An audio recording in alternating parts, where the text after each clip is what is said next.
כשהגענו לתוכנית, היינו במצב של רעיון בלבד. היה לנו עיצוב ועוד כמה דברים, היה לנו אפיון. האמת שהגעתי לתוכנית עם רעיון דומה אבל מאוד שונה.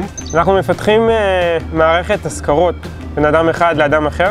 המיזם שלי הוא פלטפורמה למפגש בין לקוחות לבין שליחים מזדמנים ושליחים מקצועיים. המיזם שלי הוא מיזם לשיתוף וידאו בקבוצות. קיבלנו הרבה כלים, למדנו את כל השלבים הנכונים, איך עושים את הדברים במקסימום יעילות ובהכי פחות זמן. כל התהליך הזה שעברנו הכניס אותנו לסדר. התוכנית כל הזמן דוחפת אותך לעוד ועוד מקומות ועוד ועוד שלבים. למדתי הרבה על איך להתנהג מול פיתוח של רעיון, להבין את האספקטים השונים שקשורים לפיתוח של סטארט-אפ. נתנו לי ממש הכנה להיות יזם. היום אנחנו נמצאים כחודשיים לפני השקת המערכת, אחרי שאנחנו כבר לקראת סוף הפיתוח. אנחנו נמצאים עכשיו בפיילוט. היום אנחנו כבר עם השקעת פרסיט, עם חברה בע"מ ובסיום פיתוח. אני חושב שמה שיכלנו לעשות ללא המתחם היה לוקח לנו פשוט פי 2 או פי 3 זמן מאשר מה שהגענו אליו עד עכשיו. זה באמת איך ללמוד לעשות את הדברים בצורה הנכונה בתעשיית הסטארט-אפים.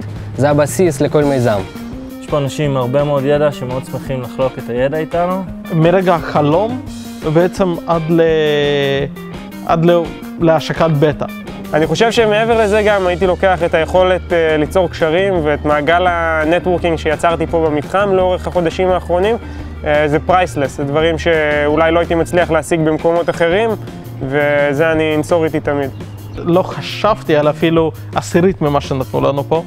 לא ידעתי שאני לא יודע.